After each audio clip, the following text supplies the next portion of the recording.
Many people believe that our place, where we live, looks like this. But this was not always like that. And other times they believed that the place where we live looks like this. Or like that. Or like this, or even like that. And all of them always claim to be the most accurate and scientifically correct model of our world. That's the function of the map. Only until a new version of a map, an image of the world showed up and slowly got more and more followers. Aber wie sicher ist das eigentlich? War es vielleicht doch ganz anders? Wir bräuchten noch viel mehr Informationen. The map, like any other picture of a landscape, is not the landscape itself. It is just an image of a small detail of reality. Therefore, a map is never true. Like a picture of a pipe is never a pipe. It's just a mere attempt of visual communication, representing only a tiny aspect of reality. It can only become true if you accept it as true.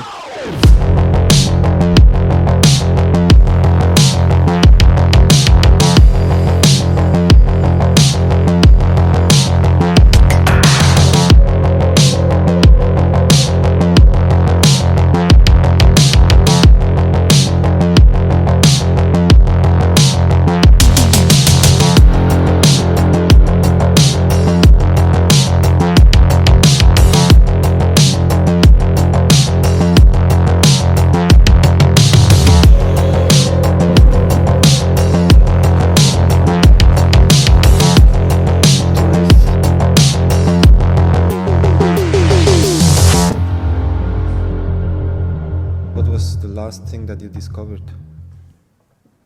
What's the last thing that I discovered? The last thing I discovered was probably the joy of doing something you don't enjoy immediately. So a joy that comes from maybe a deeper level, from the inside. Einfach durch die Gässchen laufen. Das war schön und mit den Plätzchen an den Häusern. I was in Senegal and Guinea-Bissau, and Guinea-Bissau is a very poor country, but people are so happy, and they live with so little, and they are so happy. Die Natur, die Menschen, die Tiere, alles eigentlich.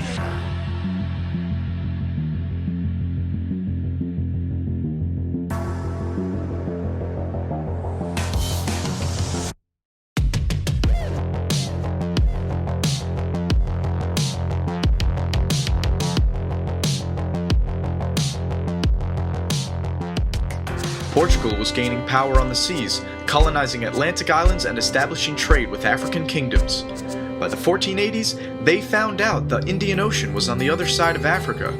This discovery gave them a fast and cheap trade route to the rich goods of Asia. During Portugal's rise in power, a group of European scholars thought the Earth was smaller than what was previously believed. We don't respond to what happens. We respond to our perception of what happens, okay? Life creates it. Makes it grow. Its energy surrounds us and binds us. Luminous beings are we, not this crude matter.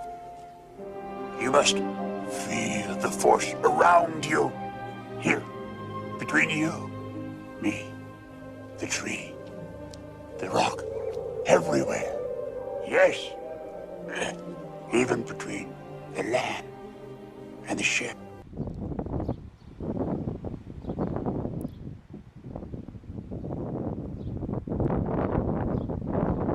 We all learned it in school. Christopher Columbus convinced the King of Spain to send him on a mission to find a better trade route to India. Not by going east over land, but sailing west around the globe. Everyone said it was crazy because they still thought the world was flat. I said it's a mindset that desires to discover. It's a mindset that basically says, I don't know it all. In fact, what I've discovered is this. The more that you know you don't know. And the more that you don't know, the more that you want to know. If you believe it, it becomes true for you. Because of the newly invented printing press, Columbus read about these recent theories and was enthralled with the idea. He tried to get funding for an expedition from Portugal, but King John didn't believe in the small Earth theory. He then tried in France, England, and Spain with no luck until 1492 when the Spanish sovereigns Ferdinand and Isabella decided to help fund 3 ships for a voyage. Everyone said it was crazy because they still thought the world was flat, but he knew better. Number one thing in your world is not your education. It's your dream. So what you dreaming about, y'all? What you still dreaming about? For my ally is the Force, and a powerful ally it is. You gotta know you're gonna win. You gotta have some faith. These people sitting around you right now, they're whispering to you, you could do this. I believe you. Just like when you were a little boy, just like when you were a little girl. They've always believed in you. They've always known you were gonna do something special. They always knew you were great. You need to know it. You need to take that God that's sitting there with you. Because he believed in the small Earth theory, Columbus thought he was near Japan.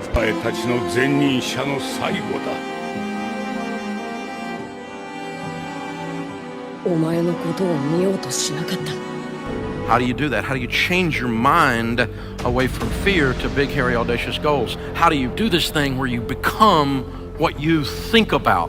How do you think about something different? To chart the stars. Push the boundaries of what is known. An artist's duty, as far as I'm concerned, is to reflect the times. I think that is true of painters, sculptors, poets, musicians. As far as I'm concerned, it's their choice. But I choose to reflect the times and the situations in which I find myself. That to me is my duty. And at this crucial time in our lives, when everything is so desperate, when every day is a matter of survival, I don't think you can help but be involved. So I don't think you have a choice. How can you be an artist and not reflect the times? That to me is the definition of an artist. We're in the middle of a revolution because I see the face of things to come. Oh, your Constitution, well, my friend, it's gonna have to bend. I'm here to tell you about destruction of all the evil. It will have to end. It will, oh yes, will end. It's gonna be all right. It's gonna end. The evil's gonna end. There was a time when getting around was a lot more complicated. It required planning, difficult to fold maps, arguing with spouses, and often needing to stop and ask for directions. The first ever city atlas comprises 5 volumes with 300 maps of primarily European cities, but also some African, Middle Eastern, and Indian towns, as well as Mexico in the New World. The monument to the discoveries was built in 1960 to honor Prince Henry the Navigator, who is depicted on the stone prow, along with other important Portuguese voyagers, which made it the richest nation on the planet. So if we think that over the next few years, the Google map could grow into $2, $3, or $4 billion of revenue on a pure multiple basis, it's not crazy to think that the map could be worth 10 or 20 or $30 billion of revenue through that lens alone. Today, digital map apps like Google, Apple, and Waze can navigate around traffic, remind you where you parked, and even notify you about natural disasters. Venice is represented by dramatic scenes of the day. On the right, the fire of Doge's palace in 1577, which destroyed many great works of art.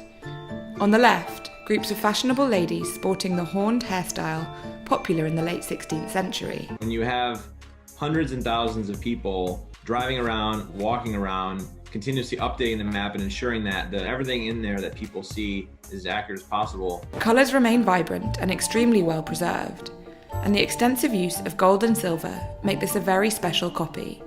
It is one of the greatest accomplishments in the history of cartography. It has become essential in the daily lives of its over 1 billion monthly users. It's mapped to more than 220 countries and territories, and is updated tens of thousands of times a day. However, in any time, maps represented not only what our territory looked like, maps had always represented the belief system, worldview, and cultural background of its author. That means, new maps and new art lead to new beliefs, and to new worldviews. This is why we don't look into each other's eyes. If enough people would believe in it as the new, most accurate and scientifically correct model of our world, it eventually would be accepted by a majority as the new normal map and believed to be true representation of where we live, of our surrounding, of our reality. Look inside, not to ignore the politics, but pay at least as much attention internally or more than you're casting on the outside. Until then, it's just an illusion, a fantasy, an imaginative drawing, conceived with the ambition to show you certain detail. Nevertheless, it's just an illusion. But you have the power to make it real in your mind. Once accepted, it can and will become a visual reconfirmation of the accepted belief, and all your further perception is built on top of it. First is the decision about which reality you want to accept. The rest is nothing but natural consequences of this choice. How can you keep a discovery so vital to our existence a secret? We're not allowed to feel that intimate. It is we need to keep territories, not to invade, not to be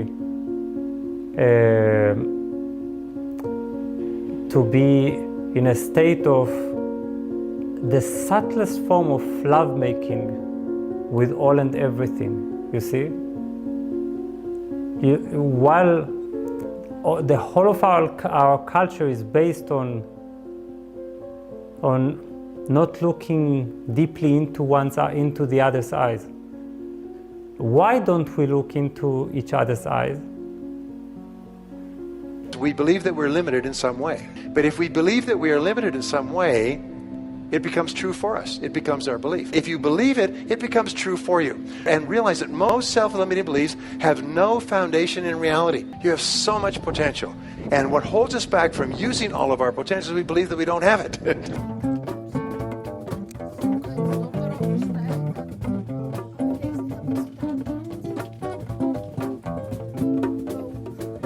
I mean, the capacity to be present with and understand and see the other human being for exactly who they are. So it's not a question of just talking about what happened in the past. It's a question of how do we reconnect to ourselves. We don't respond to what happens. We respond to our perception of what happens, which is such a powerful teaching, because this is what we can work on.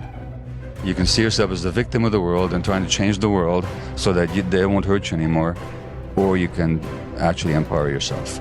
And that's what the healing is all about. But because you are watching now, I can be sure that my information is perceived by you. Even if I didn't know you before, I didn't even know if you would show up and chose that option. But I believed that you would do it and be open to swatch and see, to listen and hear. That's why I'm here. That's why I did this. I love you.